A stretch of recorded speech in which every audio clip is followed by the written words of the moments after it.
them did their citizenship and the community badge, and one of the requirements is to study a social issue or a community issue and learn all about it and things like that. So they watched the full first community meeting that we did, and then sat down with me, and I quizzed them on it and made sure that they understood what was going on, and they shared their opinion. And I also heard that most of their teachers at school heard what was going on because they were practicing on them. So good job, guys. Very proud of you.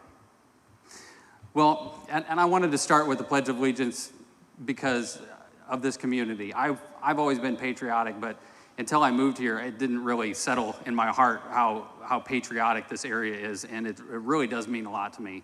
Have it being so close to the Naval Air Station and all our troops, everybody who serves to keep us safe in this country and keep this country great. Another big part of it, though, is that municipal incorporation is a very patriotic thing.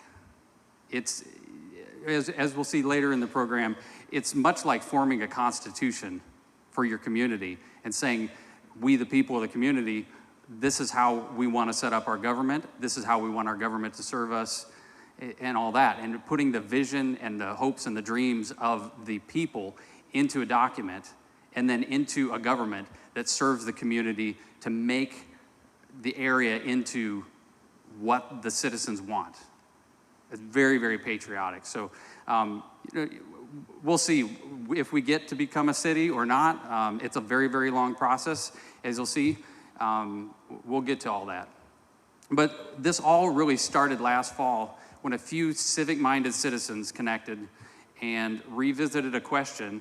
I thought I was novel. I thought it was me asking it for the first time. But what I found out that when you ask the question, could Perdido become a town, or what if Perdido became a town, I wasn't the first one to ask that. There was, in fact, another organization prior to us, Envision Perdido, that worked on this long and hard, and the fruits of their labor are Southwest Escambia Sports Complex, the facility out on the Key, the Chamber of Commerce building out there with the helipad.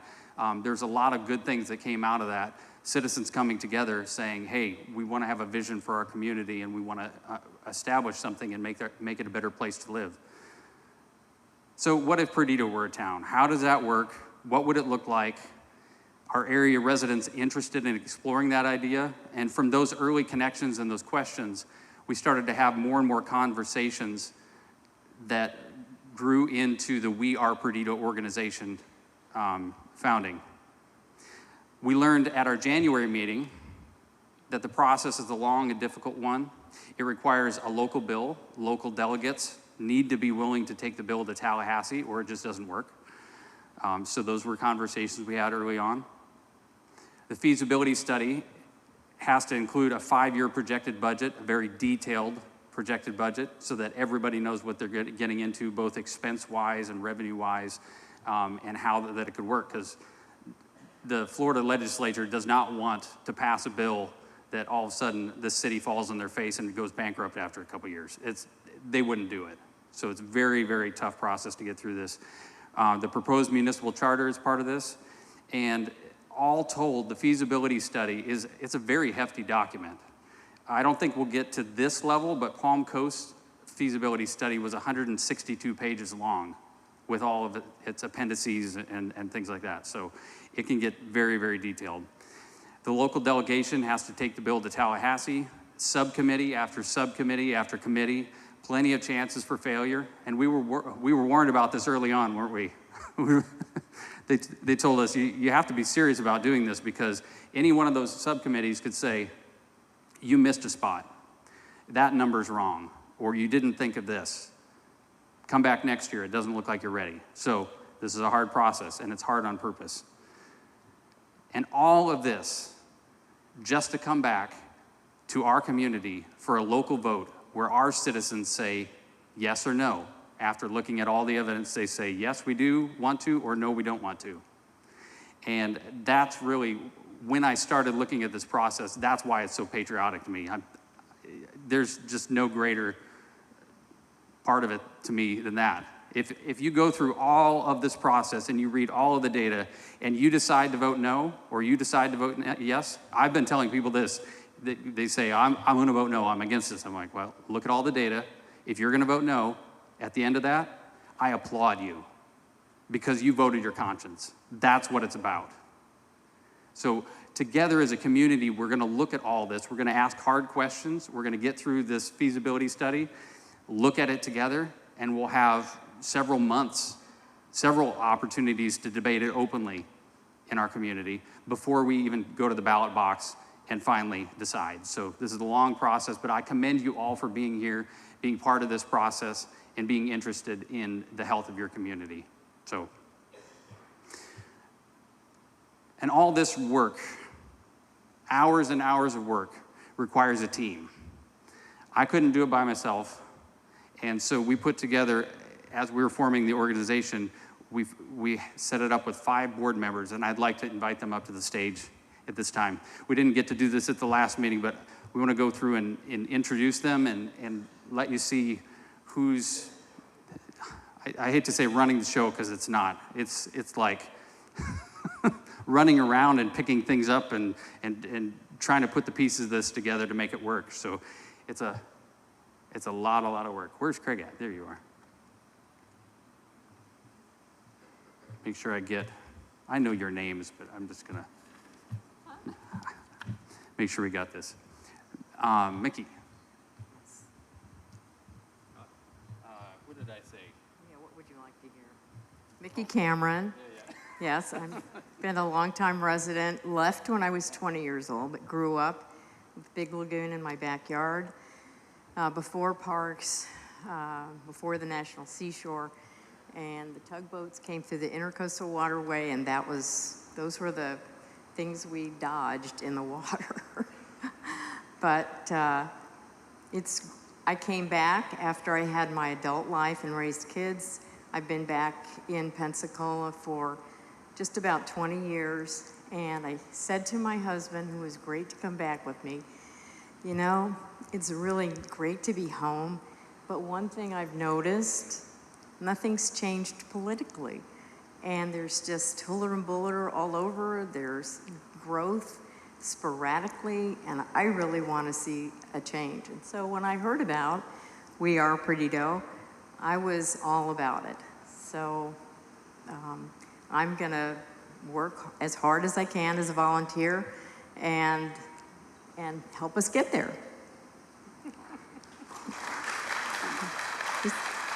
So I'll introduce Annie Griffith. Hi, Annie Griffin here. A lot of you probably know me, either from Perdido Bay United Methodist Church, where I wear an apron a whole lot of the time, and also many, many years with Perdido Key Association, and quite a few community organizations that I've volunteered with throughout the years. It's good to see so many familiar faces and so many people that are interested and care about Perdido as much as I do. My husband and I came here in 1989. For 34 of the last 35 years, I have lived here, and about a year ago, I moved to Lillian. Needed a little more acreage than I could get over on the Florida side. But my church is here, my grandchildren are here, all my friends are here.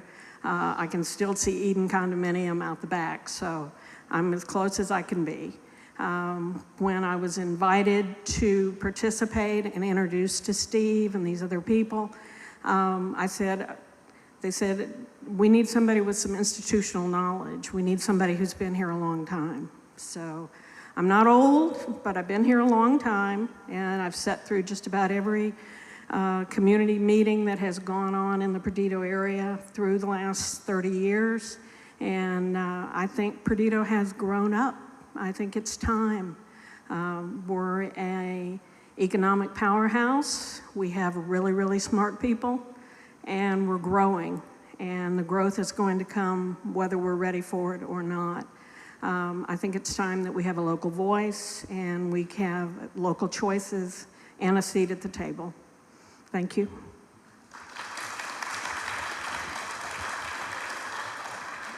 Nobody wants to follow Annie, but here I am. Okay. Anyway, I'm May Dean, and I'm a native of Pensacola. I've lived in the Perdido area since 1984. I know a lot of you out here. I've been active with the Perdido Key Association since right after Ivan.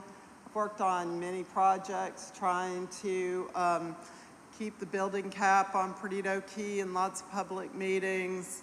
Worked hard on getting the bike path, which hopefully will be completed this year. And I understand how ineffective and how we need some more local input on our projects and some local help.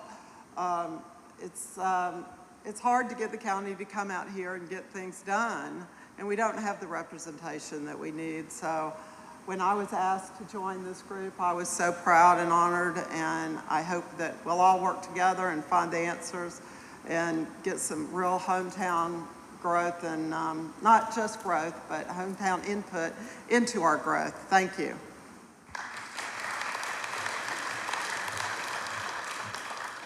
Hi, my name's Craig Dalton. I moved here in 1999. I live out in Herons Forest. Been here a long time, raised the kids here. I'm the president of the Youth Sports Association. I've done that for over a decade.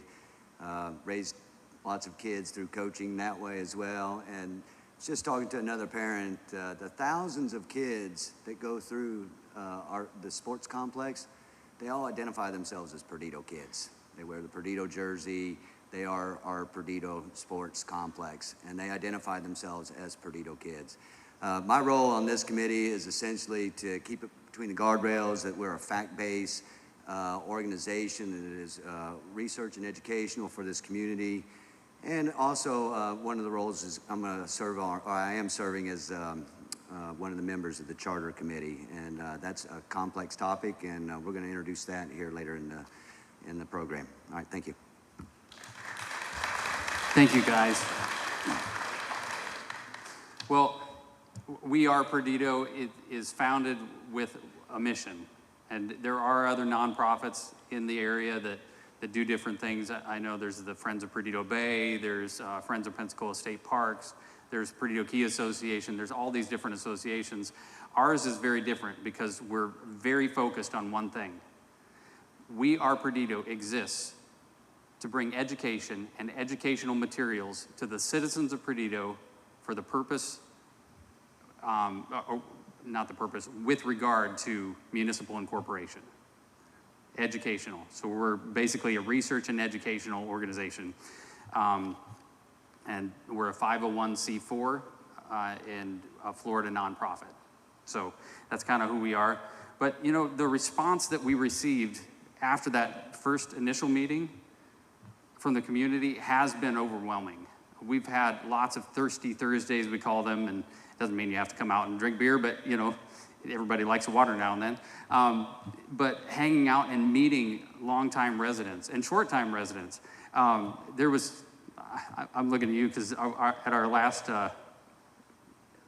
Thirsty Thursday, I was sitting next to a gentleman who has lived there for 40 years, and then you who have lived here for 2 or 3? Yeah. Oh, you've been here for over 20, right behind you, yeah. So short-term and long-term sitting at the same table. And we were listening to this gentleman share all of his concerns about Perdido, and he doesn't want to lose the nature of it, and he doesn't want it overbuilt, all these different things. And one of the comments he made was, I'm kind of concerned about, new people who move in with different agendas. And the words out of your mouth just blew me away. He said, I've been sitting here for 10, 15 minutes listening to everything you say. I don't disagree with a single thing that you're saying. And it just occurred to me like, oh, it doesn't matter if you lived here for a year or two, or if you lived here your whole life, or I met some people who, they came over on the Spanish galleons, and their families were given land grants from the Spanish government. I mean, the people who say, I've lived here 20 years or 30 years, hey, you ain't got nothing on that. But it doesn't matter whether you're short-term or long-term. What matters is why you live here. And everybody who lives here, I'm finding out, moved here or stays here for the same reason, because they fell in love with this place. They don't live here because they hate it. They live here because they want to and they love it. and they want to see it protected. So, you know, as we started going through this, we had all these passionate people, you know, investigating this with us, but the big questions remained. What would the cost be? What are the benefits? Will the benefits outweigh the costs? And how legitimately, quantitatively, and qualitatively can we get this done? And this is all based off of this initial feedback. In February, we decided to proceed with a financial feasibility study. Our feasibility study firm that we chose broke it down into some bite-sized chunks. The first one is financial feasibility. We just want to see, is it theoretically possible from a financial perspective? What would it look like? And the answer of that is, that we're looking for is, are we going to have to pay more taxes? Who is curious about that question? Yeah, it's first on everybody's mind. It was first when I started studying this, so I'm not gonna tell you. You're gonna hear it in a couple minutes. Not from me, but from the feasibility study firm. So that's a big one, but that's phase one, and now phase one is complete, and we're moving into phase two. Phase two is a more in-depth look at the community, and then we work to get this feasibility study done, hand it to our local legislators, and it can go through that process that we discussed. So, what are the results of phase one? And what is this good news, this positive news? And what will happen to your taxes? I would like to introduce Joe Mazurkowitz Jr. from BJM Consulting. And he was here a few weeks ago, meeting with us and exploring the community and taking a lot of notes. He was back in Cape Coral, Florida, where he was mayor for 20 years, I think, in the 90s. That's his home, and he is going to join us from there and share the results of the study. Are you ready to roll that?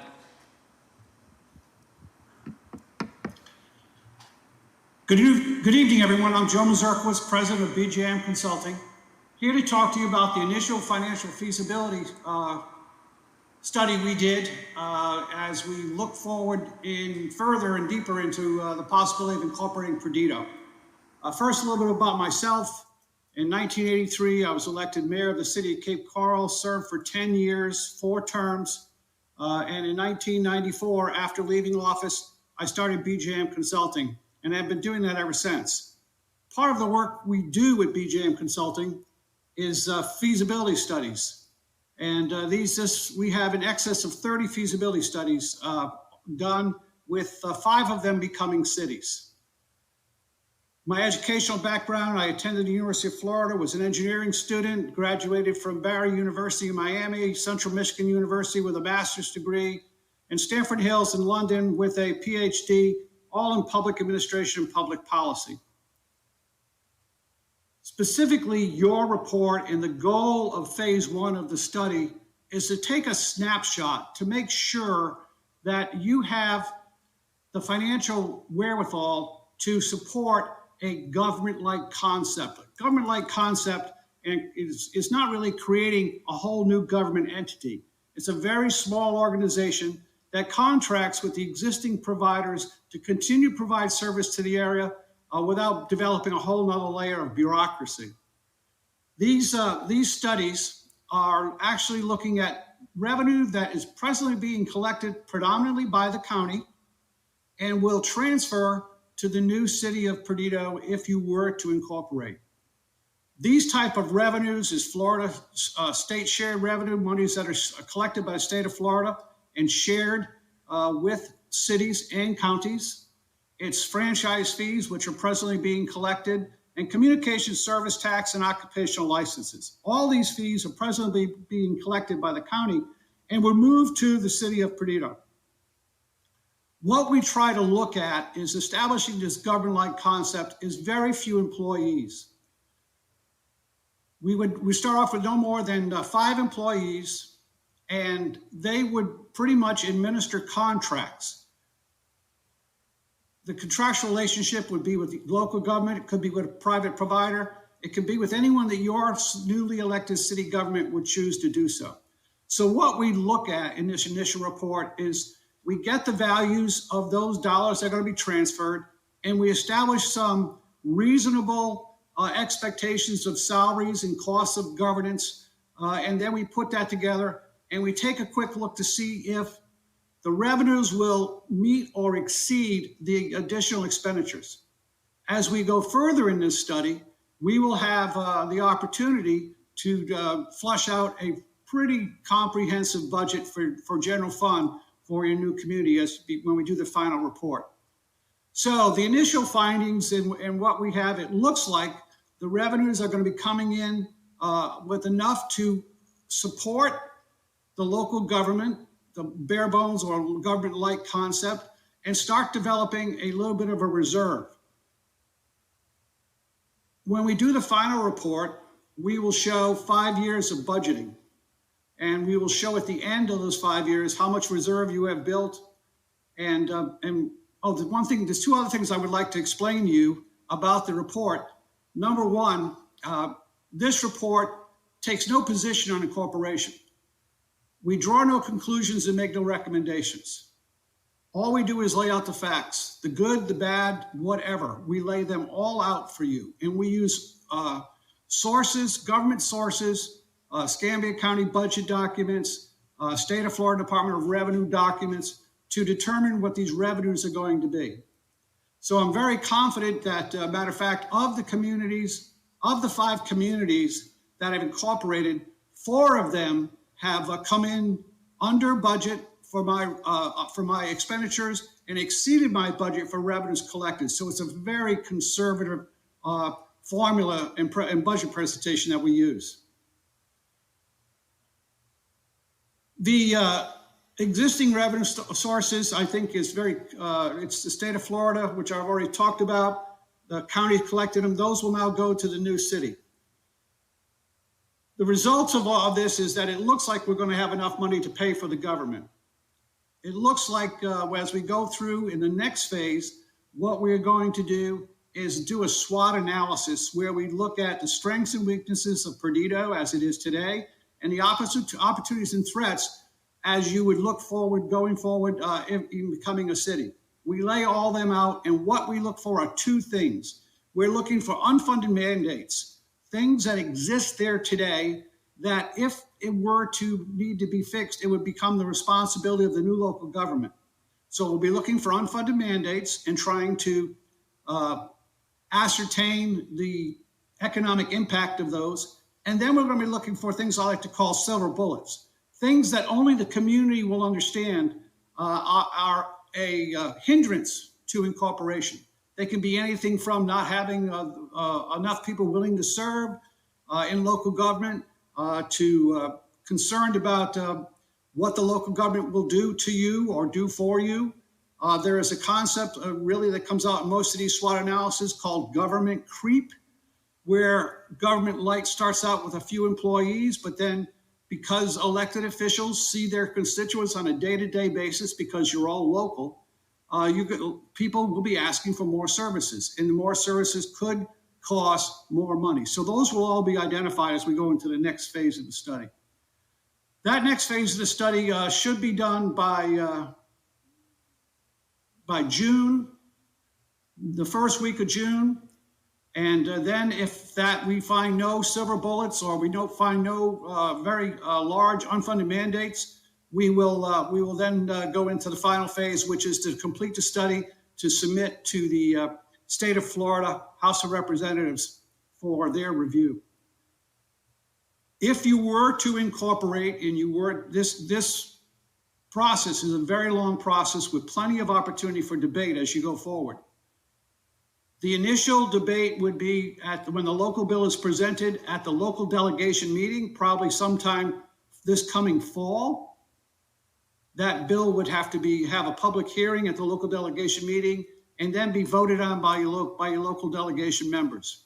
If it passes there, it goes on to the full Florida House of Representatives and the Florida Senate. It goes through committees in both bodies before it gets to the floor of both bodies. If it's passed all the way through committees and on the floor of both bodies, it comes to the governor. And when it goes to the governor can either sign it, let it become law by itself, or veto it. So all of that has to happen before the end of session or towards the end of session of this next year. that would put us into probably July, August of next year, where you'll be debating, publicly debating. You'll have a full charter to debate. You'll have a full feasibility study to question and use. And you can make a determination to when the election comes up in the following November. You'll have a couple months to debate before the election comes up in November. If you get to the election in November, you can then, you would be, and it was passed, you would become a city December 31st, so just before midnight of that year. And that's on purpose because you need to exist as an entity the prior year to collect revenue in the next year. So that would be, and so you have your elections the following year for your local council members. And then you would probably have your first meeting around April, 2 years from now. That is really the background of where we are in the process right now. Initially, it looks like we have enough revenues to cover the startup government.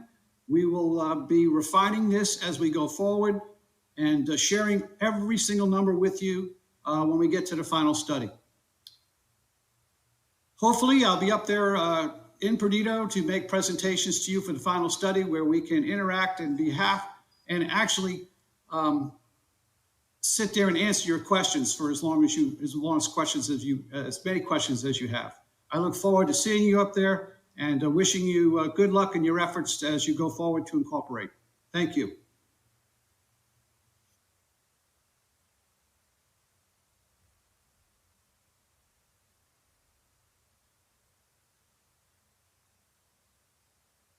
Go on, there you go.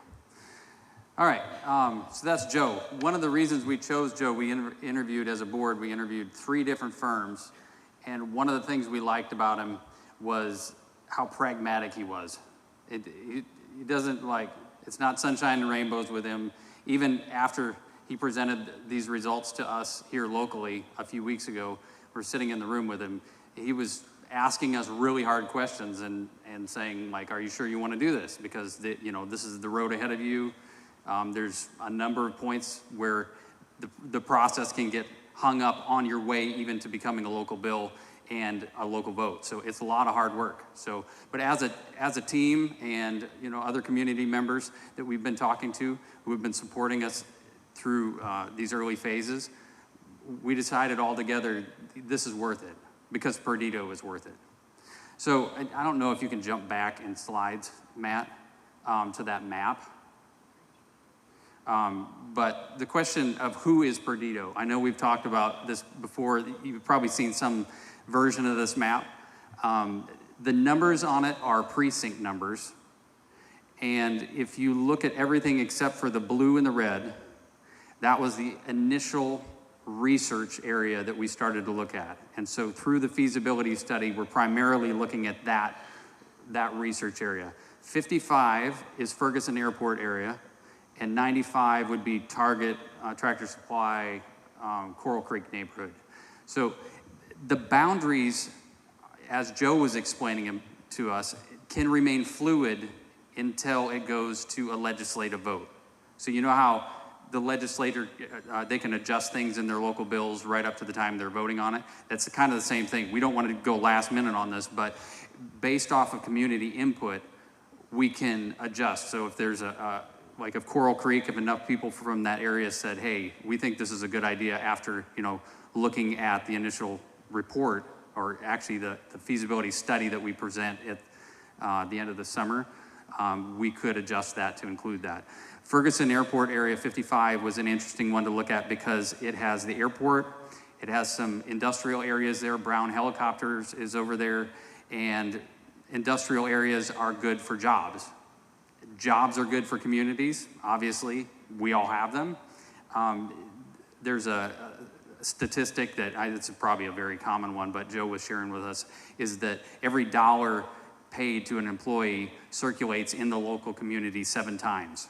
So a lot of that money can stay in the community, so that's a good reason to include that in our area. But everybody that we're talking to in this area considers themselves a Perdido. West side is best side, right? I'm learning that. But this is what we're talking about when we're talking about Perdido. Okay, I was playing catch up because that was a couple minutes ago. Oh, the numbers on there were the voting precincts. So, to summarize what Joe was saying in a very technical way, he was saying that we don't need additional revenue to fund the town. What he means is we don't have to raise taxes. There doesn't have to be any change to your existing tax base in order for this to happen. And now, okay, I'm going to say that again, just because we kind of need it to sink in, and then I'm going to explain a little bit of why that's the case. We don't have to raise taxes in order to make a government-light style entity that this feasibility study is researching. We don't have to raise taxes in order to do it. Why don't we have to raise taxes? We all know that Perdido is a very well-off area, and we produce a lot of tax revenue for the county and for the state, right? So when you talk about tax revenue and people's taxes going up and different things, most property owners think of their property tax bill, right? That comes first to your mind? So I just ran these numbers today. In Escambia County, the budget for 2023 is $623 million, okay? Property taxes collected at the county level only account for 27%, a little over 27% of that big number. So the notion that property taxes fund everything, that's not the case. There's a lot of other revenue sources. He was talking about communication service taxes. He's talking about franchise fees. You know, who here has electricity in their house? I hope, right? Okay, with the electric company, they have to pay franchise fees for the right to use the public rights of way to get the electricity to your house. So by doing service in your neighborhood, they have to pay the government, in this case, the county. As soon as you draw, well, that map's not up there, but as soon as you draw those boundaries and become a municipality, franchise fees become the municipalities, right? Same with communication service tax, that's on like cable modem and that kind of stuff. So there's a lot of revenue sources that come into play here that can get unlocked if you hit certain thresholds and requirements. And something that you'll probably hear over the next few months is state shared revenues, which are, right now you pay 6% sales tax in here, and then 1.5% county sales tax, 1.5%. All of that sales tax revenue goes to the state into a big fund, gets divvied up, comes back to counties and municipalities. So that's what we're looking at. And there's certain requirements, thresholds that you have to hit in order to unlock those. Well, just in that same way that there's the requirements to unlock them, there are requirements on population density. There's requirements on, what are some of the other ones? There's like 5 statutory requirements that you have to meet. If a community doesn't meet one of those statutory requirements, that doesn't mean that they can't incorporate. It just means that you have to add something to your city charter, municipal charter, and it goes and becomes a local bill. And guess what? The people in legislature, they have broad authority to do a lot of things.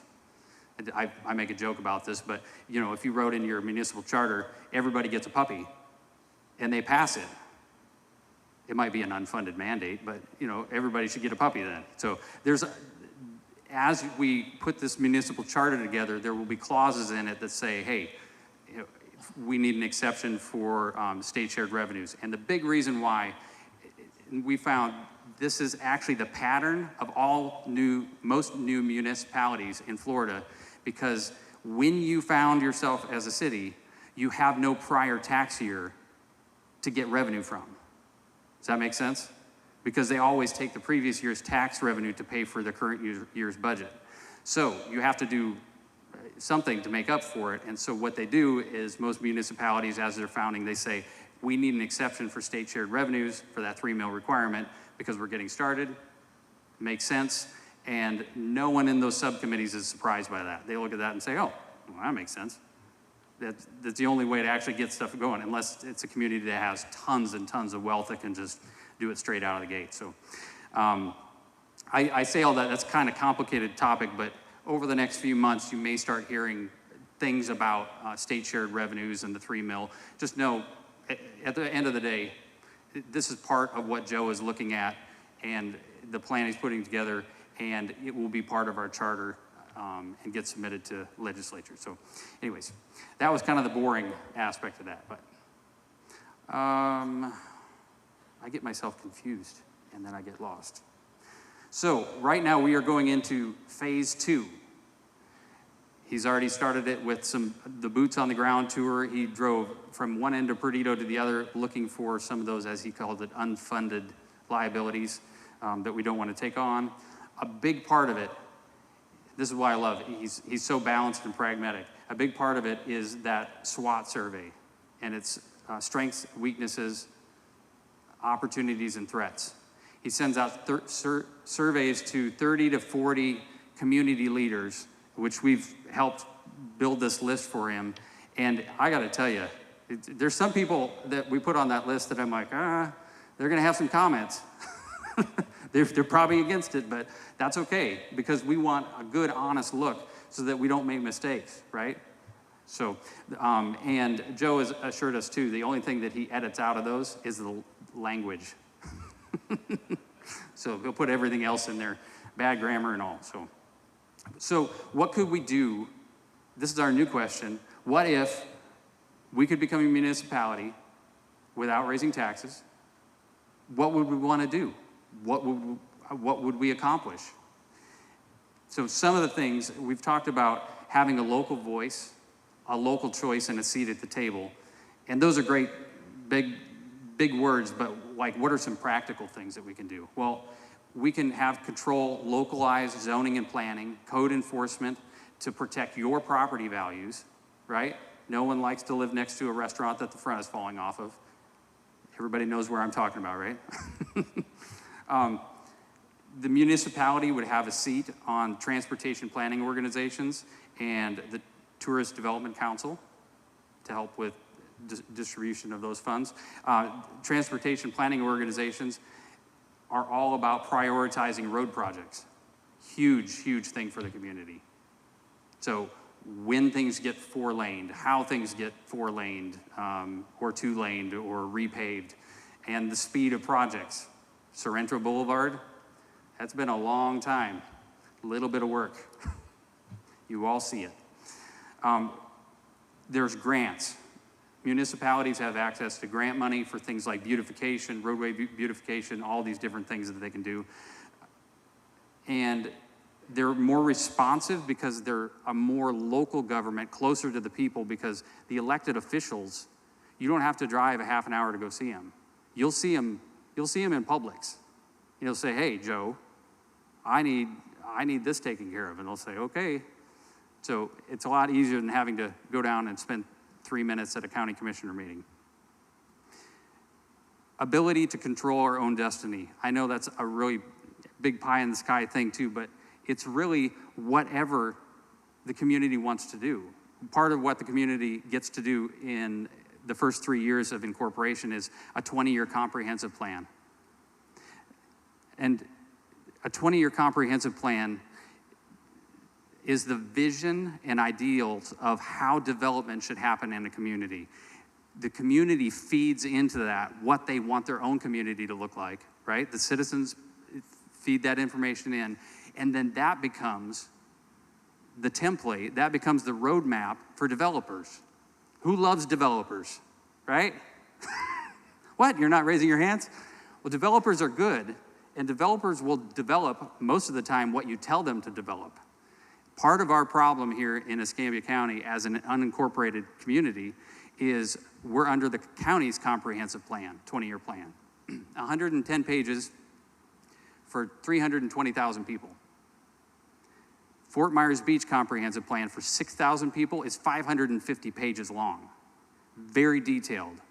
And it says, this is where we want this kind of development. This is where we want this kind of development. Don't you dare put a storage unit there. We want it over there, right? That kind of stuff goes into the comprehensive plan. And part of as we'll get into this a little bit more later, but part of the failure here locally is that there is no plan. And so by coming together as a community and putting that vision into a document like that, we can guide what development happens. Because I was even talking to commercial developers downtown in Pensacola, not because I am one or I have any legitimacy talking to them, but I was running this by them, like, if you have a comprehensive plan that's that detailed, does that help? And they're like, oh yeah. If you want that built there, we'll build it. They don't care, they're gonna make money, right? So we get to tell them what they build, and you guide development in a way that is compatible with the local citizens. So, and a municipal charter developed by the residents. And Craig, you can get your crew together and come up while I'm finishing this up. A municipal charter is essentially a constitution, and authority is granted to the municipality because of their charter. It's actually the core of the bill that gets signed by legislature and the governor and then gets voted on locally. It becomes the founding document of the town that says this is how we want it to run. And I've lived here for 5 years, going on 5 years. I am in no position to say what that document should look like. And even our board members, as we were talking about it, we don't want to hold all the cards. We want to hear from the community and get that. So we went through our list of volunteers of people in the community who said, I want to be involved in that part of the process. And we've got the team, come on out, guys. This is our charter work group. So they're in charge of putting that together and drafting it, and it'll go through public review. You guys will get to see it, I'm sure. But this is Craig, and I'll let him take over and introduce all the rest. All right, thank you. We put together a charter committee, and folks standing behind me, Fred Smith, Dick Padlow, Anthony Garcia, Jim Fluhart, Mike Smith, Ed Wilson, and Ken Cameron. Just to give you a little bit of the depth of knowledge and the perspectives that we were pulling from, I was going to read 10-second bios for each one because I think it's impressive, and it's also something we should be proud of that lives in this community and that are willing to volunteer to put their effort in developing a charter that is a complex thing for years to come. So let me start with Ed. Retired Coast Guard medical officer, practiced with Tallahassee Orthopedic Group for 10 years, then with the Children's Orthopedic for 19 years, married to his wife Valerie for 51 years, has 2 grown children, 3 grandchildren, and has been coming here for many years and bought a house 7 years ago. Graduated from Duke, George Washington. I own a college. Dick Padlow is a former Air Force Base commander and executive director for an international nonprofit. He and his wife Deidre live on the Perdido Bay Golf Course. Anthony Garcia, he and his wife currently live in Perdido Manor on Cummings Point, raising their 2 children among the natural beauty of Northwest Florida and Lower Alabama. He was born in Biloxi, raised in small communities of Jackson and Harris counties, spent the better part of a decade in Raleigh, North Carolina as an architect, and has moved back here to home 5 years ago. And, sorry, I got a shift here. Fred. Oh, hold on. Let me go to Jim Fluhart. He's a retired senior communications industry executive with 40 years of experience at Verizon, Lucent, Belcor, and Unity Fiber. Former president, vice president, board member for homeowners associations in Dallas, Denver, and Tampa. He claims he's a skilled golfer, avid sailor, and chef, and grandfather in training. Mike Smith is a former owner of an agricultural chemical company and director of an MBA program, professor of management and marketing. He's lived in Perdido Key for over 20 years. Fred, super personal friend of mine, retired Navy captain, finished out 26 years here in Pensacola leading NetSAFA, which is our international training program for all of the world, really. It comes through here. Spent the last 12 years as Boeing sales exec, leading global sales for the commercial military, derivative aircraft, P-8, Poseidon, the KC-46 tanker, presidential aircraft, etc.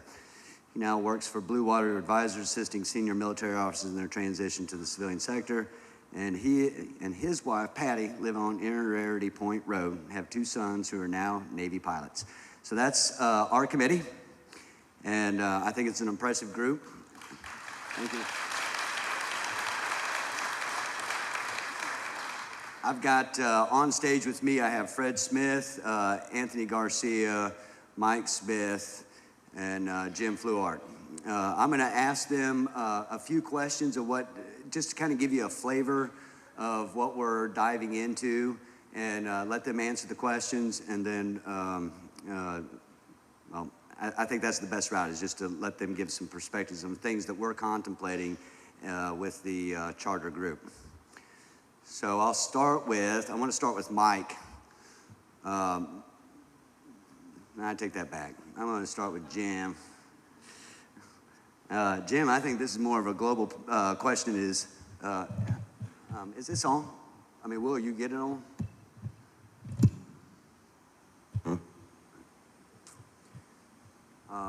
So Jim, why are you interested in pursuing Perdido as its own?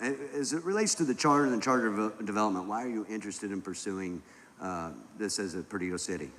I think all of us on the committee have a broad sense of what needs to be done in order to manage growth, not prevent growth, but manage it in such a fashion that we get the outcome that we're looking for. So I think that first and foremost is why I'm part of it. I think second, we have enough experience having lived in multiple places in this country, from Carmel, California to Miami to Atlanta, New York, and we've seen projects like this happen. And I think there are lessons that we've learned that we would like to share with this community as we develop the charter. And then finally, I think all of us have a desire to create a dynamic community that we can all be very proud of and that we can leave as a legacy to our kids and grandkids. Thank you. So the question for you is, as we formed, we're a few meetings into it. What's the process been like and so far? Fortunately, we did not have to start with a blank piece of paper. There's some other people that have been through this. What we did is take a look at some other charters, and there were a number of commonalities we saw. So we broke the charter up into different sections and assigned one section or more to each of us. We went away, worked on those by reviewing the League of Cities model charter document, also the actual charters for about 5 other Florida cities. From those, we pulled what we thought made the most sense for Perdido and put them together in an initial rough draft. The second meeting, we went over all of those different sections. Folks commented on them. We began editing, and we're in the process right now of finalizing that initial draft copy. Once the draft charter is done, Greg has explained that we'll be sending it out to attorneys. None of us are attorneys. Some of the consultants and experts that we're working with, some former and current city managers, people who have to actually live under this charter once we get it done. Once we get their comments back, we will finalize the charter and move it forward to go to the next meeting, the next step. Thank you, Jim. Fred, I'm going to ask you one question that has come up, and so once the charter is approved, is there any way to amend it if someone thinks that there is a change that should be changed? Yeah, great question. And I think it's incumbent, I got to stand out at the desk and watch some of the faces when we ask everybody to sign this thing coming in there, like, what am I signing up for, right? What am I signing? So I had the same feeling. As you said, this whole process is, vote's still out, right? It's all about gathering information, and I think you made a great point.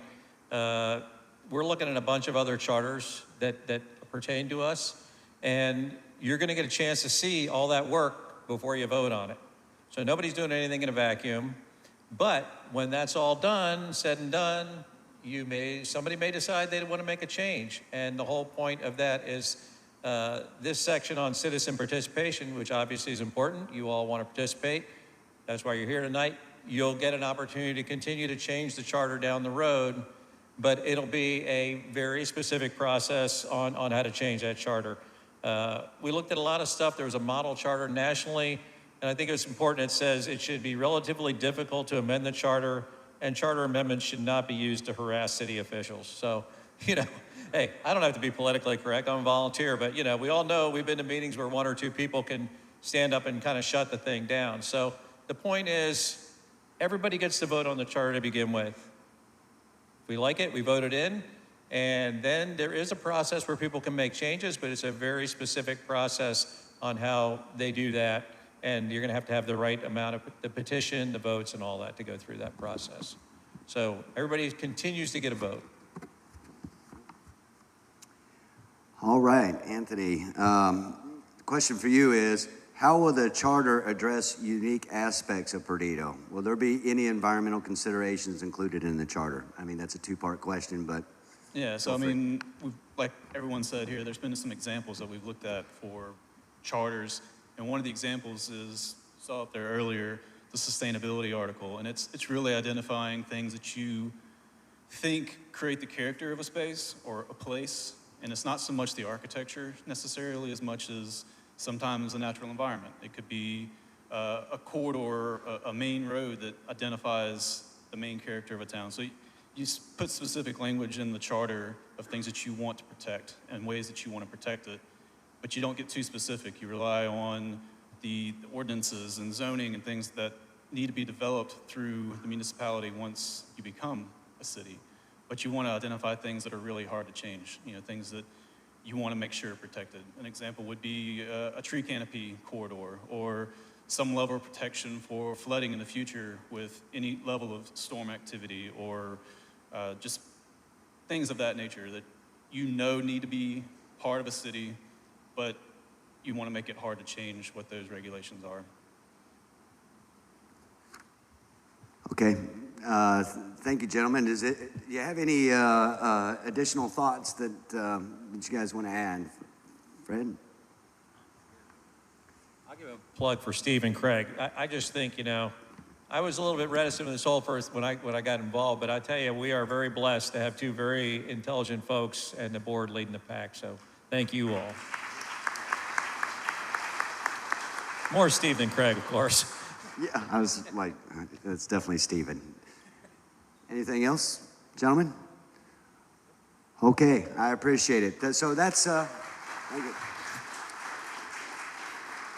update from our subcommittee. Obviously, we'll keep briefing you on the progress. It is a super complex topic. We have, like they said, templates to follow, and some are easy to.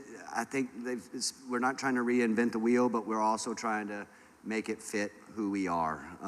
And so that's, again, it's going to take many meetings. We're 2 or 3 into it, and we know what the deadline is. So, again, we'll update you at the next meeting where we're at. But, again, I wanted to introduce the folks that are involved in that.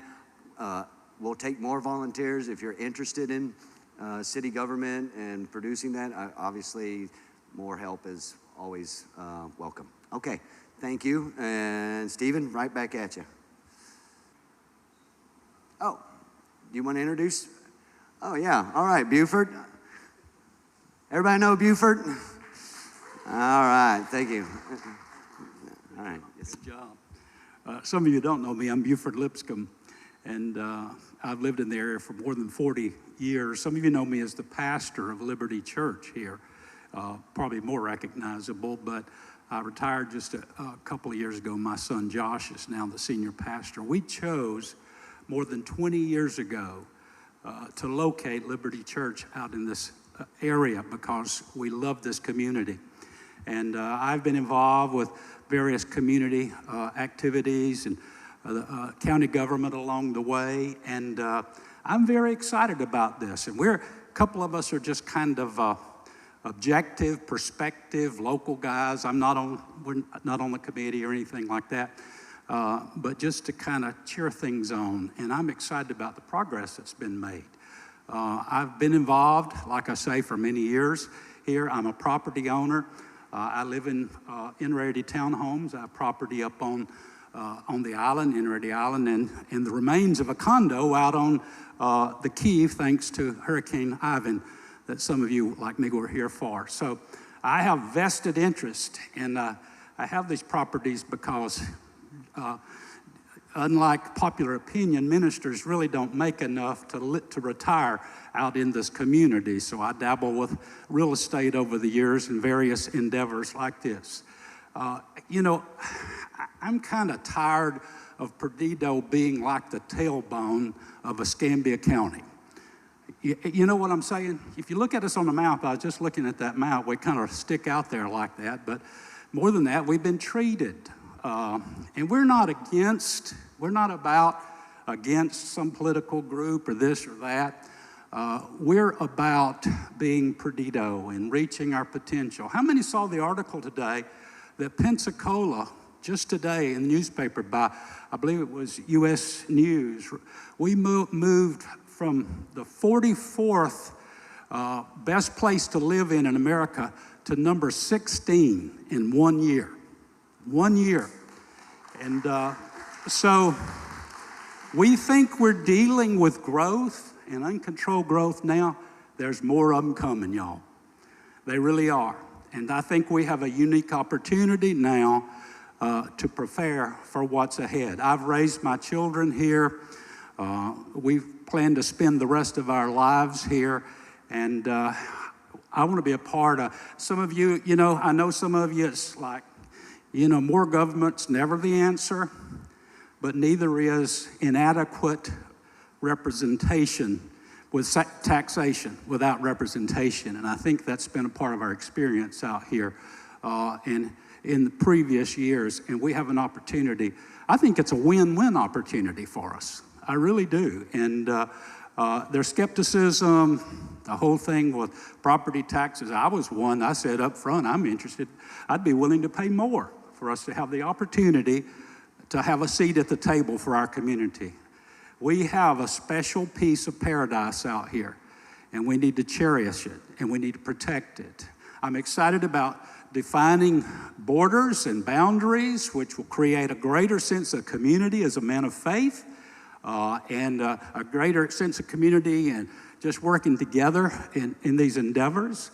I'm excited about preparing and protecting this wonderful resource of Perdido for the coming generation, my children and grandchildren that live here and want to live here in time to come. I believe we have the opportunity to really pass something on to them. So again, Steve, Greg, the team, we just appreciate, they're just putting great time and energies into this, and we just want to, again, I'd like to just appreciate them for all they're doing. And the board, excellent board and team, committees and all. And now Tim Powell's going to come and be another voice of Perdido like me. Come on.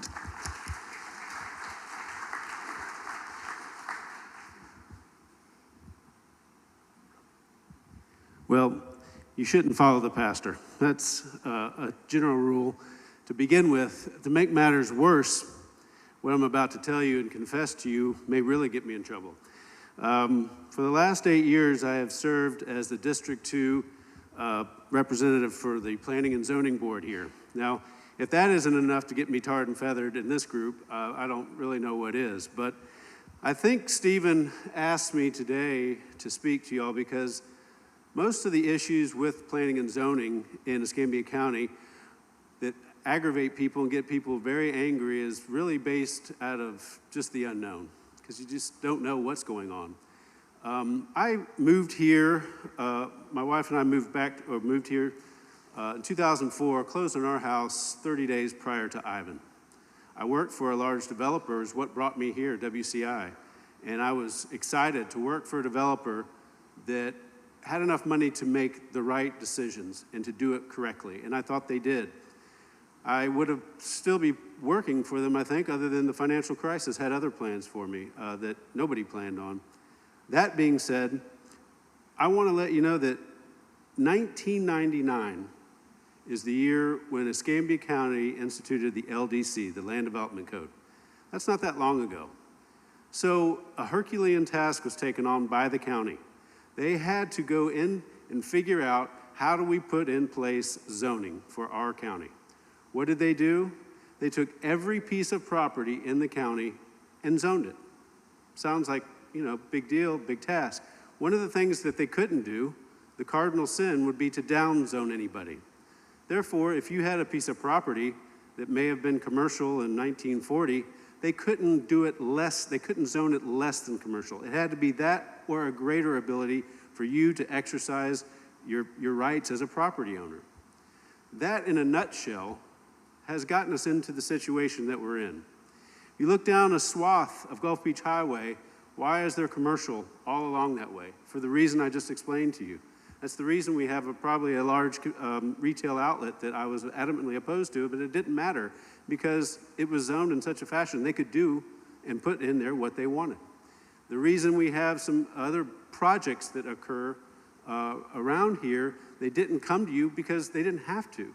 They were zoned in such a manner that they could do it, and they did it legally. And I will say that the county takes these tasks very seriously. It's hard. This is not easy. The reason I got involved in it, and I am speaking on behalf of myself, not on the Board of Planning and Zoning at all. I'll give you that caveat. I want to go on record as saying that. The reason I took that on is because I felt as though I couldn't complain about it if I wasn't willing to do something about it. Man, I stepped into it, and it was bad. The very first meeting we had, somebody wrote me up in an op-ed about what a jerk I was. That was my introduction. And by the way, you don't get paid for it either. But welcome to Perdido, and welcome to Planning and Zoning, and welcome to people's passion for what goes on here. So the reason back in 2004 we started Envision Perdido is because we thought this would be a great idea. At the end of it, we thought what we were doing was basically hammering a thumbtack with a sledgehammer. We didn't need to change what at that time we thought was to be addressed. Fast forward several years and somebody a lot smarter than ourselves, Stephen, came along and did a lot of unbelievable research, and I was like, I'll tell you what I think, but here it is, and he changed my mind. And I believe that this is another opportunity for us as a community. If you don't like it, instead of our normal reaction is to yell at people, to scream at people, go down and get mad at people and say, we don't want that. And that's the biggest problem. The planning and zoning, to briefly bore you, all we really, we have cases that come before us for zoning changes. And we have 5 criteria that we can listen to. We can't listen to anything else. And we tell people that all the time. You have 5 criteria. Do you all know that? No, you don't. And usually by the time you get there, you have to figure it out in about 30 seconds. By the way, it's on 8:30 on a Tuesday morning. A lot of people work or are otherwise engaged. But you have to go through this process. We can't hear, we don't have the infrastructure. It'll make my property value go down, because those are very subjective things that will go through another process once they go through zoning. So it is a difficult task, to say the least. If you can imagine trying to zone the entire county. And now we're dealt with years of not having any zoning, quite frankly. Why would incorporation help? We have a feeling that if you and some others, like we've said, we've modeled after other communities where they've developed a subcommittee for development only. Some of the guys up here have already addressed it. We can get down to a much more granular place and see what is it that you want in your community. You can get a lot more upfront and personal. I don't think there's anything wrong with development, as a lot of people have said, but it's what is it that we want to see? I asked the question in 2004 to a board of condo presidents. Close your eyes and tell me what you see Perdido looking like in 5 to 10 years. Now tell me, what is it? And nobody had really any idea. We've been subject to boom and bust development here for so long. This is, again, right now we're bringing it to the forefront for the opportunity to vote on it. We're not trying to persuade anybody. It's just the opportunity to vote on it. I think our anger is frequently misplaced. We're not mad at a county commissioner, we're not mad at whomever. This is an opportunity for us to take the reins of our own future in our control and have a little bit more to say about what Perdido really does look like 5, 10, 20 years from now for us, for our kids, for your kids. I've raised my kids here. I love this place, and I just think this is a unique time and opportunity for us to maybe have a little bit more control over what we become and what we look like. I appreciate your time, and we're going to do questions.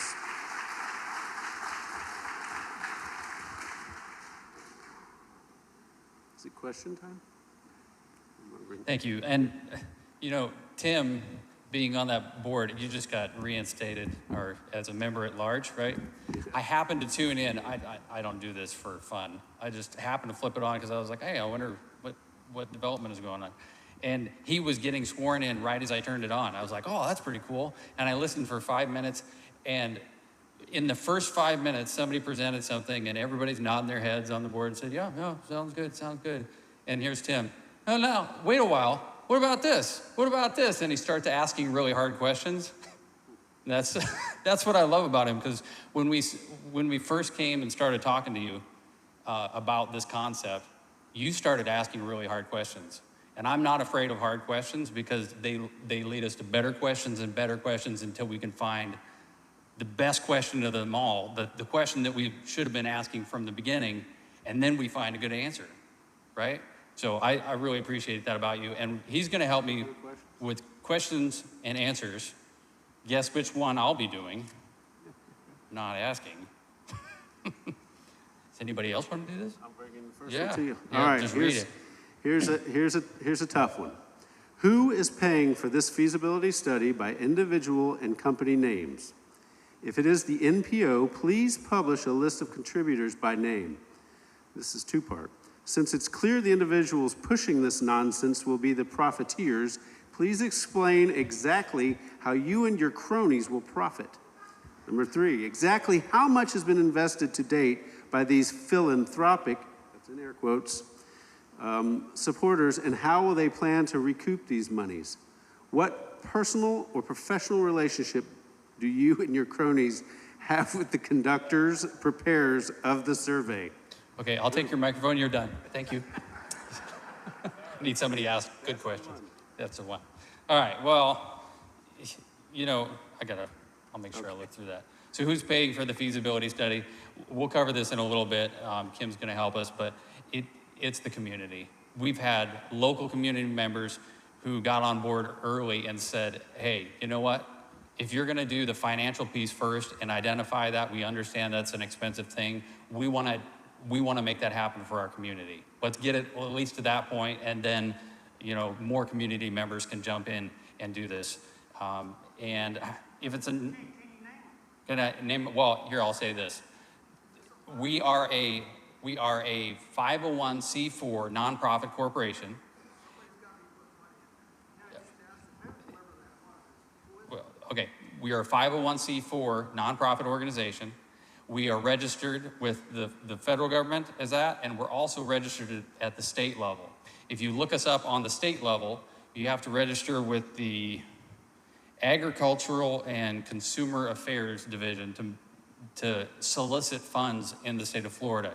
You have to publish information of saying who's in charge of this, who's actually spending the money, and at the end of the year, you have to give a financial report that says this is what we spent the money on, this is where it went, to make sure that everything's on the up and up. We file those reports, and we will comply with everything, every piece of reporting that is required for 501c4 organizations to report stuff. So, and we'll get into a little bit more of this later. I don't want to take, because we've got like 700 questions that we had to, I promise it's not going to take 2 hours. It could, but philanthropic supporters, how do they plan to recoup this money? This is a nonprofit organization. They're giving the money to start this. And I'll tell you this, we've raised $20,000 to date. All in by the end of this, by next November, it will have cost us, community members, $125,000 to $150,000 to do this. The bulk of that money is coming as we start doing fundraising in our community. If we don't get the money to do it, if it's not something that people are passionate about around here, then we won't get there. But At the end of the day, it's the community members. It wouldn't be right if we said, you know, there's a big developer that wants to make sure Perdido is a town, let's have them fund it. No. These are tax-paying citizens, local residents, who have stepped up early, who have lived here their whole lives, who have raised their families here and said, you know what, let's make this happen. So, personal, professional relationship, I had never met Joe in my life until we interviewed him. So that's, and my cronies, you met my cronies up here. So everybody thinks this is like some Ocean's 11 thing going along here and there's some conspiracy. I gotta tell you, there's 3 grandmas, a youth sports director, and a nerd. Sounds pretty dangerous to me, so. And to date, I'll say this too. You wanna know what's in it for me? I've invested around 1,000 hours since last fall. That's my investment in this. By the time next November rolls around, it will probably be 2,000 hours or more. And I don't get a dime. I'm doing this because I love my community. And everywhere that I've lived around the United States, my family does this. We settle down, we look around, and we say, how can we help? Is there something that we can do to make our community better or bless the citizens around us? That's my life. I don't get paid to do that. I just do it because I do it. That's who I am. So please, no, you don't have to clap for that. I appreciate that. All right, let's get on. Let's power through these. The terms of taxes. Yes. For another one, what will be the cost in terms of taxes and how will it benefit longtime residents? Okay, so phase 1 of the study, we found that significant existing revenue, as Joe said, already is there to be used. Government light model can operate with a surplus and reserves at the end of each year. And we can build that to put that back into our community. So how will it affect longtime residents? Without increasing your taxes, we can take those funds here locally and build things and fix things and manage things here locally. So.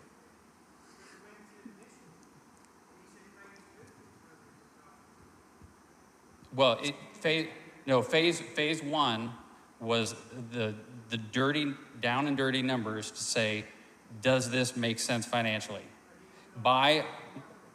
He does. So in phase 1, he is very aggressive with his, very conservative in the expense section. So ramping up expenses further than they probably would be. And then on the revenue side, he didn't account for all the revenue sources. He only accounted for about 5 of the possible revenue sources.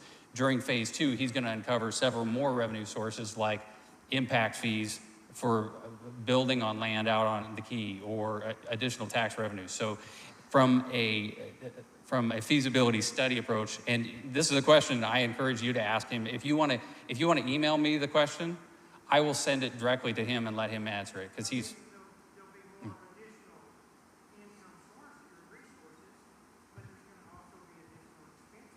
yep. Yeah, so email me, and I want to be respectful of people's time because I don't want you here all night. If we opened it up, you would be here until midnight. So. Right, there's over 200 some odd people here. Yeah. And this, I think it bears repeating this one. What personal or professional relationships do the organizers have with the conductors of the survey? None. Joe Mazurkowitz was one of 3. He's the one that we picked to do this. He's been here in town once, and he had never been to Perdido before. So, what effect will incorporation have on taxes, law enforcement, and firefighting? How does it link to the county government? okay, so we've seen the tax thing has already been discussed. The sheriff, fire, and EMS under the government light structure is contracted back out to the existing service provider, and that's done because one of the most expensive things a municipality can do is start their own police force.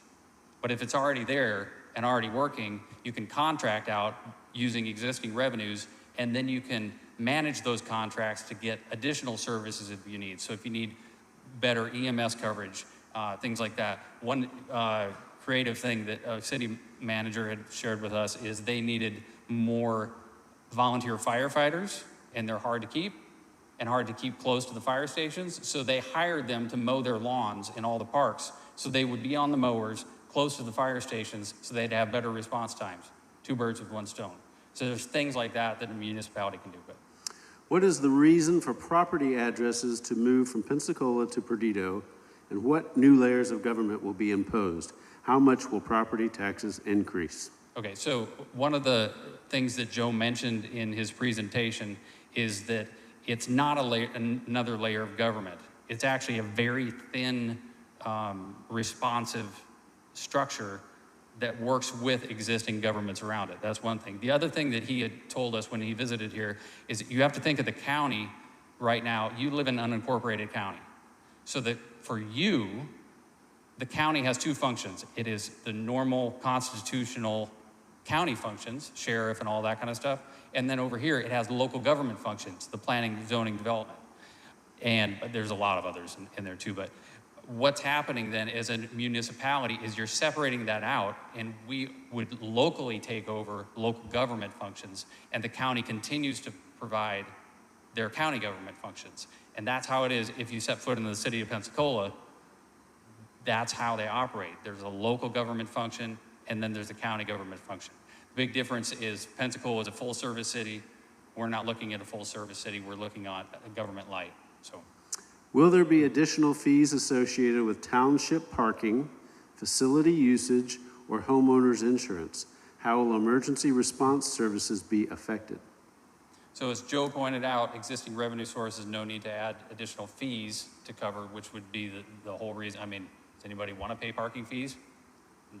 So, and also that would be something that your elected leaders would work with the community on if there was some need in the future. But homeowners insurance is not something that municipalities typically have policy control over, but there are certain things that can be done locally to help reduce them.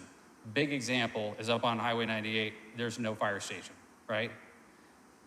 When you guys finally get a fire station back, your property insurance is going to drop. Ensuring that station is adequately manned and has people in place, like we said, those volunteer firefighters, or maybe the city wants to actually add some funds and or use some of their revenue to hire full-time firefighters for that to even lower. So there's options there. Will there be more leverage in getting roads repaired and improved? What are the benefits of incorporation to the average citizens of the Perdido area? Municipalities can have a seat and a voice on transportation planning organizations, as we mentioned, and that helps prioritize road and pedestrian projects. It's not just road projects, pedestrian too. So bike paths and things like that get prioritized through that. And ensure traffic concerns are properly addressed. So you can do local, what am I trying to say? Local traffic studies and things like that. Road repairs, can anybody close their eyes and you know where that first pothole you hit on the way to work is? Everybody knows where that is, right? Different for everybody, but we know it because we live here. Elected officials would live here. People working in the city government would live here, and they would run over that same pothole on their way to work, and they would do something about it for you. So, How will homeowners be affected, and who will lead the incorporation process? What are the boundaries of Perdido Key, and will the current fire department district remain? all right. Did I put this? Oh yeah, so we already talked about current emergency services and fire services would remain, but we can manage those contracts locally. We're looking at the larger Perdido area, not just Perdido Key. So Perdido Key is a federally designated place. It's a name that would remain, but it would be within the larger Perdido area. I also wanted to share this. The conclusion of the Phase 1 report, Joe had put a section in there that said, what will the impact be on residents? So this is verbatim out of there. The initial impacts on residents of Perdido would be very limited. There would be no new ad valorem taxes. Some businesses would be charged an additional business tax receipt or city license annually if they operate in both Perdido and Escambia County. That would be because they do business in both places. Both places require a tax. But those are like, what, $150 a year, $175? So The new local government of Perdido would also gain control of additional funds beyond the general fund revenues to do capital maintenance and new projects. So.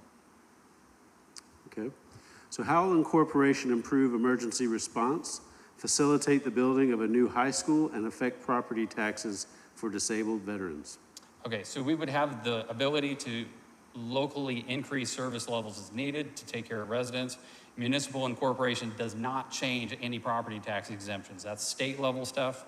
So if you have, you know, a veterans exception or, you know, exemption, if you have homestead exemption, whatever it might be, those remain. That's not going to change.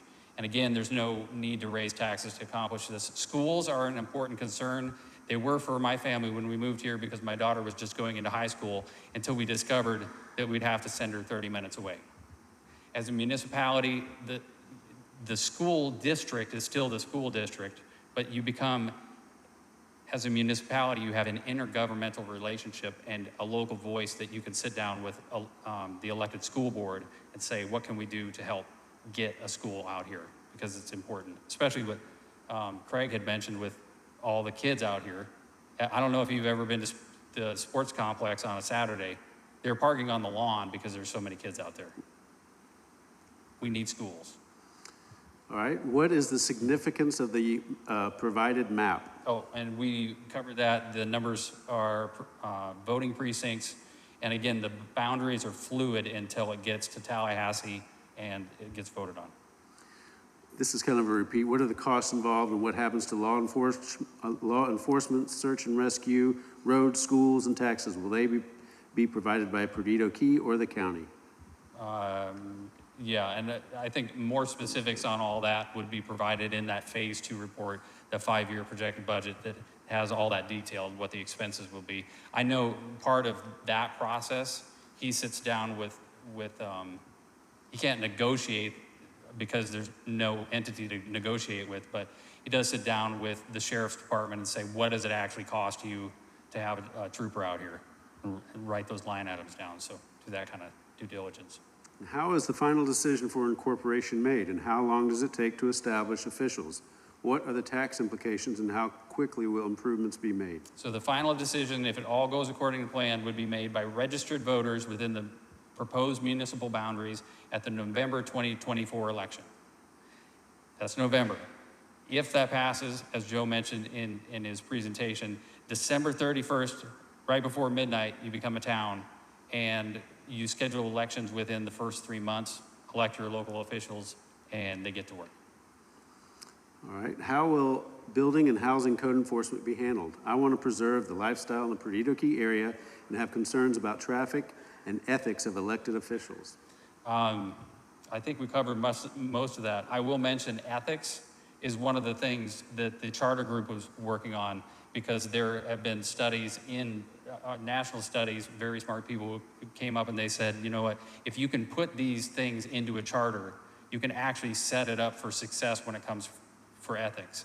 The breakdown in ethics tends to happen because there's no rules in place when you start, and then you have to kind of like fix it afterwards. So they have been looking, I haven't been in on those discussions, but I do know that's one of the things they're talking about. Who is involved in the incorporation process, and does it relate to PKA or Friends of Perdido Bay? So we're a different organization than those other organizations. All of them love this area, love Perdido, but we're the one focused on incorporation. This isn't really a question, but we have it here as a statement. It says, we are adamantly opposed to this idea plan. We live in Pensacola and we'll do everything we can to keep it that way. Okay, I hear this one off. They live in Pensacola. I think this is funny. Well, I thought when I moved here that I lived in Pensacola too. We live in unincorporated county. From where you're sitting, you have to go to Bayou Chico is the closest spot that Pensacola city limits are. So you're several miles outside of city limits here, unincorporated county. And I think last is, what are the drawbacks of becoming a city, and what are the benefits of not becoming a city?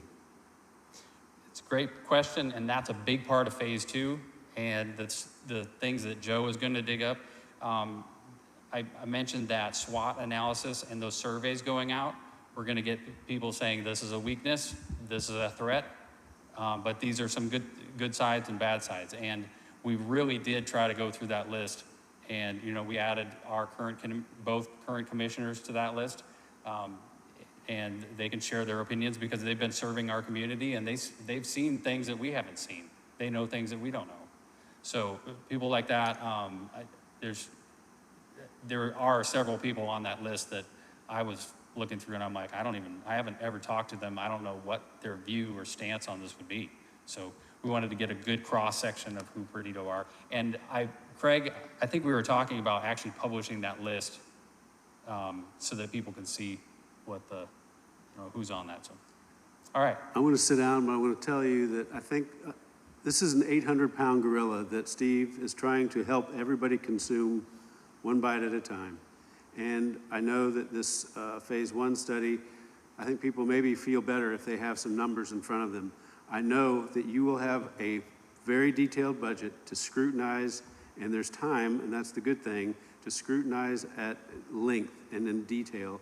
And if you're patient with us for the number of people that have stayed this long, let them hear them out. And again, this is just for the process and prospect of getting it on a ballot. Thank you, guys. Thank you. Thank you, Tim. Kim, do you want to come up? This is Kim Pyle.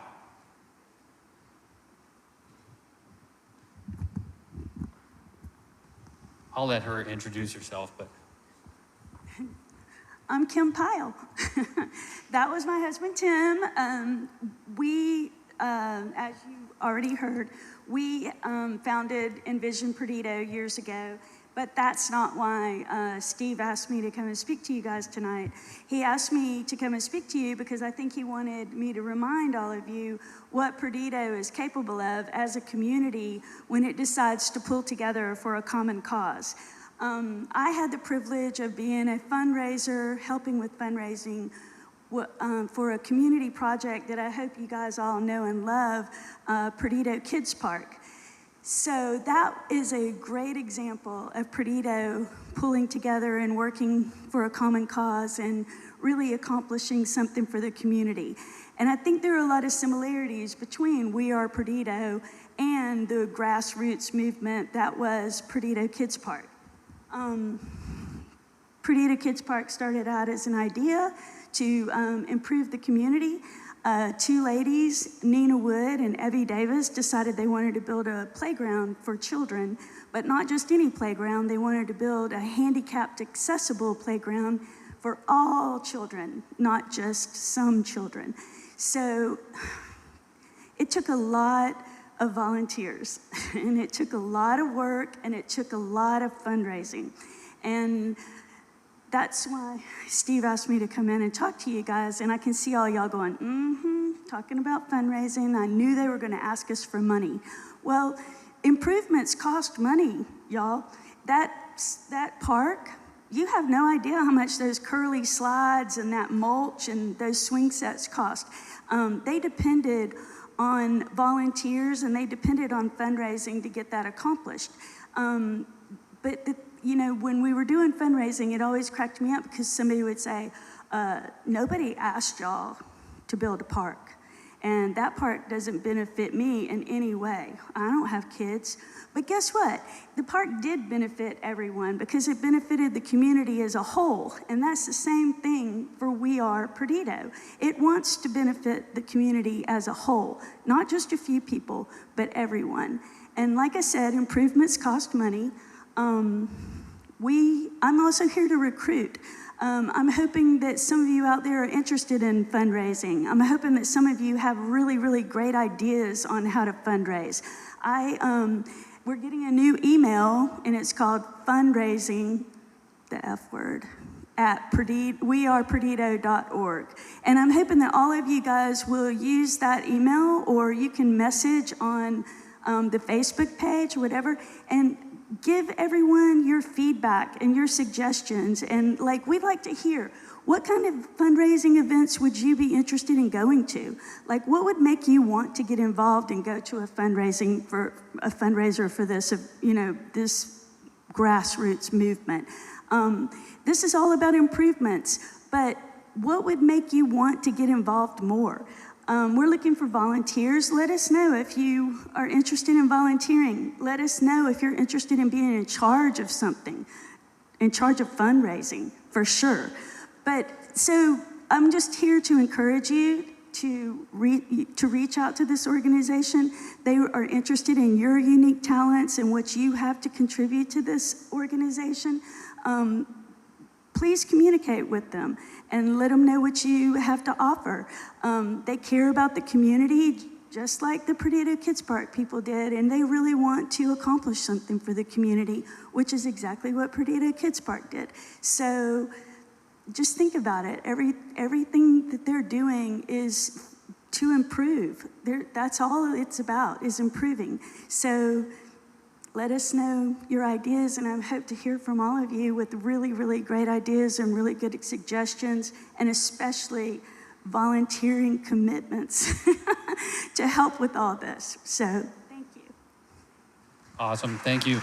By the way, if you're watching online, do not email that email address yet. I promise I will set it up before I go to bed tonight, but you can only review so many hundred questions every day.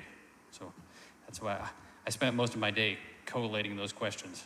Okay, can you put the slide up about the finances?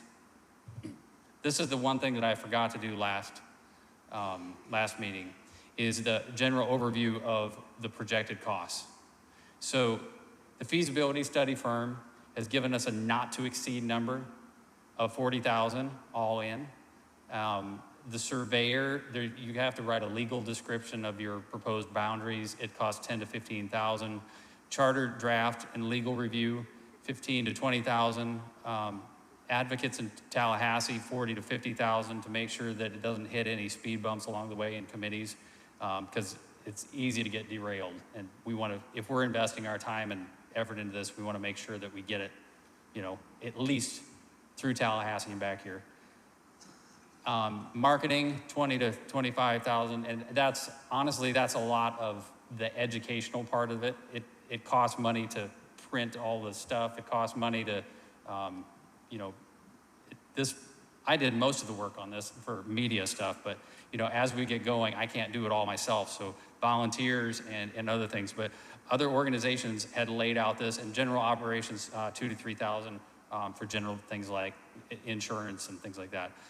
This was what was shared with us, $125,000 to $150,000 all in by a couple other communities working on this and the Florida League of Cities. They said that's typically what it costs. Now, feasibility study firm, it's not to exceed. So there's neat things we can do. Phase 1, we came in under budget. It was supposed to be 10 grand. I think it came in at like 8.5 because of extra legwork that we did here locally. I got tired of waiting for the results of phase 1, and so I looked at his feasibility study report and said, oh, these are areas that look like that the community drafts. Well, I'll take a crack at that and just do some drafts for him and find the numbers he's gonna need and whatever. And I sent it to him, and he said, oh, you actually just did a bunch of work. That's gonna shave off a bunch of money off of phase 2. Save money. And the same thing with our charter draft and legal review. We do need a municipal attorney to look over everything, but we've got a lot of wisdom in our community and knowledge that we're able to pull together like that committee to actually write it. Other municipalities don't always have those kinds of people locally, and so they have somebody else draft the entire thing for them. So we're saving money there. So as we're going through here, cutting costs everywhere we can, but our goal, you can go to the next slide, our goal by August is 75,000. To date, we've raised 20. So again, this is just to get us to the legislative, you know, getting this on its way to Tallahassee. There's additional costs through that, but the not to exceed number that we were told about is, you know, it'd be around 120, 150,000. So that's kind of where we are with that. I want to read this. We have petitions out there, and this is not your ordinary petition. A lot of petitions are, do you support yes or no?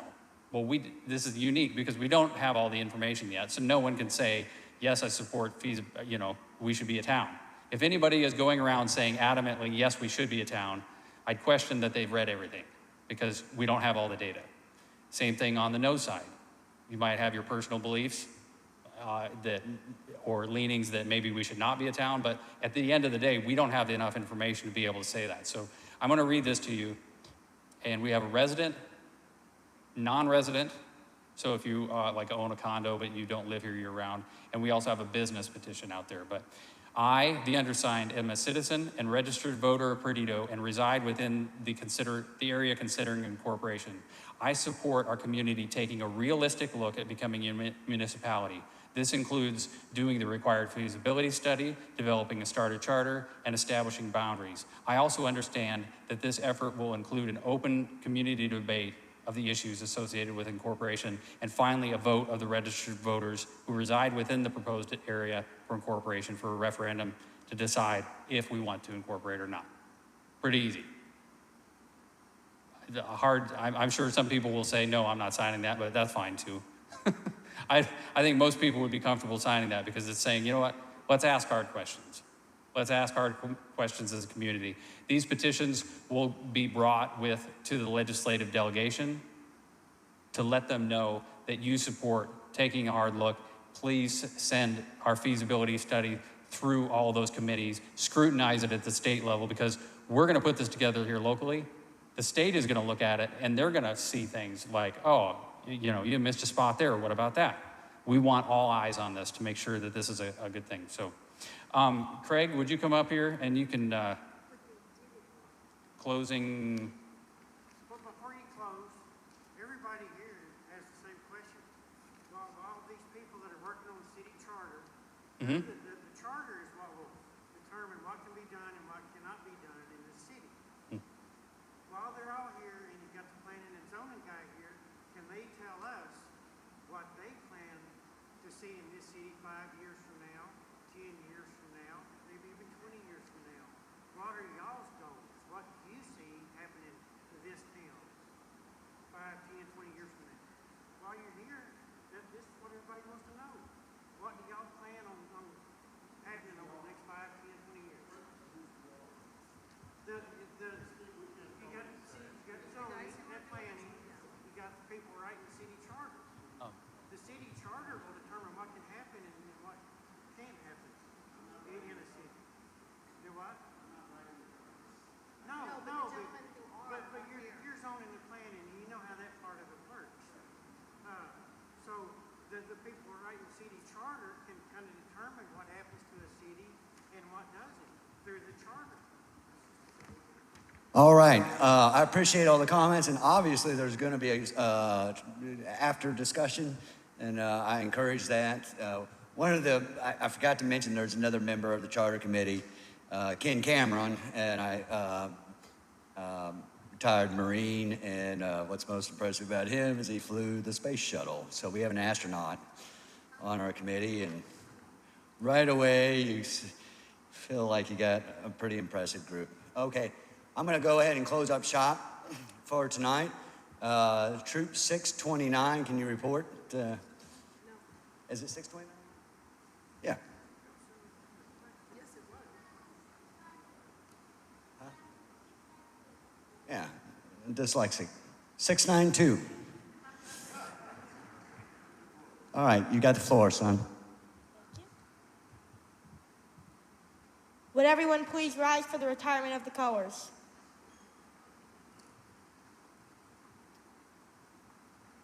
Color guard, retire the colors.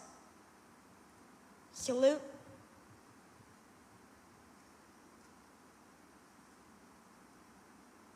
Two. You are dismissed. All right, well, thank you, and we'll see you in a month or so. Good night. Have a safe trip home.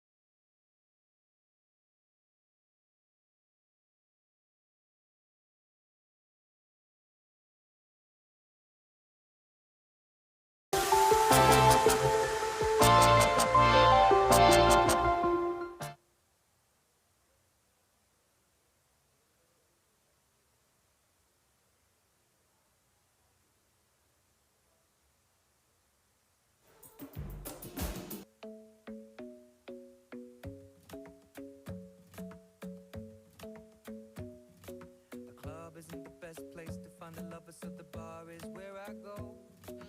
Me and my friends sat at the table doing shots, tripping fast, and then we talk slow. And you come over and start up a conversation with just me, and trust me, I'll give it a chance. Now take my hand, stop it, and the man on the jukebox, and then we start to dance. And now I'm singing like, girl, you know I want your love. Your love was handmade for